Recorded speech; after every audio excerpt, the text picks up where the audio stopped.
दोस्तों, अस्सलामु अलैकुम वरहमतुल्लाहि वबरकातुहू। कौन नहीं चाहता अपनी ज़िंदगी में बदलाव? कौन नहीं चाहता कि उसके दिल में सुकून हो, घर, दफ्तर, कॉलेज, बाज़ार, जहाँ भी वो हो, खुशहाल हो और खुश ख्याल हो। तो दोस्तों, जब मकसद ज़िंदगी को बदलना हो तो फिर ताजदार दो जहाँ सैयदुल मुरसलीन ख़ातिमुन नबिय्यीन यानी हज़रत मोहम्मद मुस्तफ़ा सल्लल्लाहु अलैहि वसल्लम के प्यारे इरशादात के अलावा ये सुकून कहीं नहीं मिल सकता। ये ज़िंदगी नहीं बदली जा सकती। आज मैं आपके सामने सही बुखारी से 10 अहादीस पेश करूँगा जिससे न सिर्फ आपकी ज़िंदगी बदलेगी बल्कि आपका दुनिया को देखने का नज़रिया भी बदलेगा। हदीस नंबर 1, नीयत का असर। हुजूर सल्लल्लाहु अलैहि वसल्लम ने फरमाया, इन्नमल आमालु बिन्नियात, अमल का दारो मदार नीयत पर है। अब इस हदीस के फ़िल्टर से अपने तमाम आमाल को गुजार कर देखिए कि आप जो अमल करते हैं आया वो खुदा को राज़ी करने के लिए हैं या लोगों को राज़ी करने के लिए। हमारी लंबी लंबी नमाजें, हमारी लंबी लंबी दाढ़ियाँ, हमारे ये सदक़ात, खैरात, ज़कात, यहाँ तक कि अब कुर्बानियाँ भी महज दुनिया को दिखाने के लिए होती हैं। सोचिए, अपने दिल में ये खौफ रखिए कहीं ऐसा ना हो कि कल अल्लाह के सामने हमारे ये सारे अमाल ज़ाया हो जाएं, क्योंकि अल्लाह दिलों का हाल जानता है। वो जानता है कि कौन सा अमल किस नीयत से किया जा रहा है। हदीस नंबर 2, मुस्कुराना भी सदका है। रसूलुल्लाह सल्लल्लाहु अलैहि वसल्लम ने फरमाया, तुम्हारा अपने भाई के सामने मुस्कुराना भी सदका है। कितनी प्यारी हदीस है। ज़रा सोचिए, वो शख्स जिसके पास माल नहीं है लेकिन वो सदका करना चाहता है, वो अपने भाई को, अपने माँ बाप को मुस्कुरा कर देख ले तो सदका हो जाएगा। जहाँ आज की दुनिया दौलत पर जोर देती है, इस्लाम मोहब्बत पर जोर देता है। हदीस नंबर 3, तकब्बुर का अंजाम।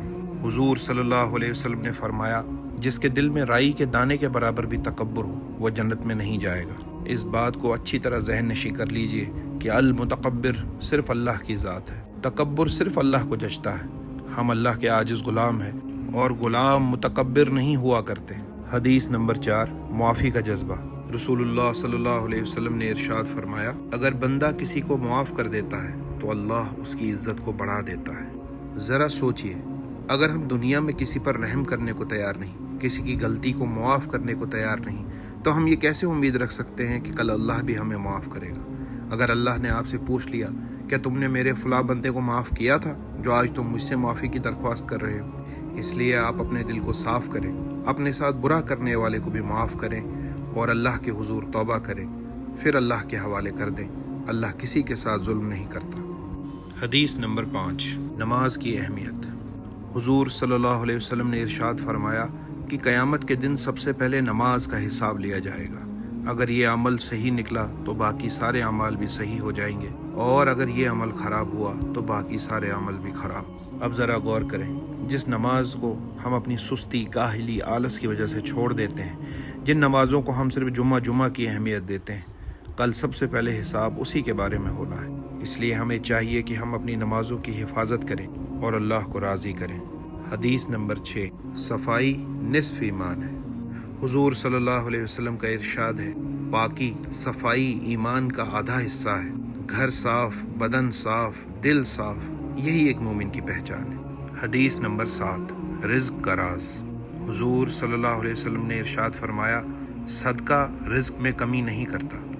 आज हर इंसान माल के लिए, रिज़्क़ के लिए परेशान है, लेकिन जो रास्ता हुजूर ने रिज़्क़ हासिल करने के लिए बताया है, न सिर्फ ये कि जिससे माल बढ़े, रिज़्क़ बढ़े, बल्कि बलाएं भी टल जाएं, वो सदका है। लिहाजा अल्लाह के बंदों पर अल्लाह की राह में दिल खोल कर खर्च करें और फिर देखें अल्लाह आपको ऐसे रास्तों से रिज़्क़ अता फरमाएगा जहाँ से आपने सोचा भी नहीं होगा। अल्लाह पर ऐसे तवक्कुल करें जैसे एक चिड़िया अल्लाह पर तवक्कुल करती है कि जब सुबह अपने घर से निकलती है तो खाली पेट होती है, लेकिन अल्लाह शाम को उसे कभी खाली पेट वापस नहीं लौटाता। हदीस नंबर 8, जो दूसरों के लिए चाहे।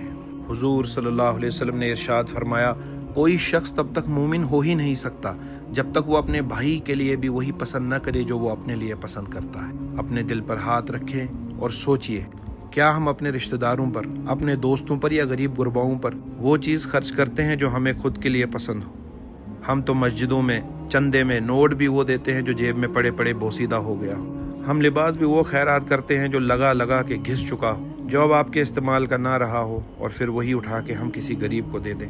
तो क्या ये माल अल्लाह की राह में कबूल होगा? आप अपने भाई के लिए, अपने रिश्तेदारों, दोस्तों के लिए या गरीबों के लिए وہ مال خرچ کریں جو آپ خود کے لیے بھی پسند فرماتے ہیں، اور پھر دیکھیے اللہ کی رحمت کی بارشیں کیسے آپ پر برستی ہیں۔ حدیث نمبر 9، غصے پہ قابو۔ حضور صلی اللہ علیہ وسلم نے فرمایا کہ مضبوط وہ نہیں جو غصے کے وقت کسی کو پیٹ دے، بلکہ وہ ہے جو غصہ آنے پر خود کو قابو کر لے۔ یاد رکھیں، اپنے غصے کو دبانا شیطان کو ہرانا ہے۔ حدیث نمبر 10، اخلاق سب سے اہم ہے۔ حضور صلی اللہ علیہ وسلم نے ارشاد فرمایا، مجھے اس لیے بھیجا گیا ہے کہ میں اخلاق کی تکمیل کروں۔ دوستو، کوشش کریں کہ آپ کے اخلاق سب سے بلند ہوں۔ یہ کام مشکل ہے، بے شک نماز، روزہ، زکوٰۃ، حج سے بھی مشکل ہے، لیکن جو کام جتنا مشکل ہو اللہ کی طرف سے اس پہ انعام بھی اتنا زیادہ ملتا ہے۔ یاد رکھیں، یہ احادیث کا ذخیرہ صرف کتاب نہیں بلکہ زندگی گزارنے کا مینول ہے۔ ان احادیث کو صرف سن کر مت چھوڑیے، بلکہ انہیں اپنی زندگی میں اتاریے، کیونکہ اصلی علم وہ ہے جو عمل میں آئے۔ اس ویڈیو کو آگے اپنے دوستوں، رشتہ داروں تک پہنچائیں اور صدقہ جاریہ کمائیں۔ میں ملتا ہوں آپ سے ایسی ہی اگلی ویڈیو میں، تب تک اللہ آپ کا و میرا حامی و ناصر۔ والسلام۔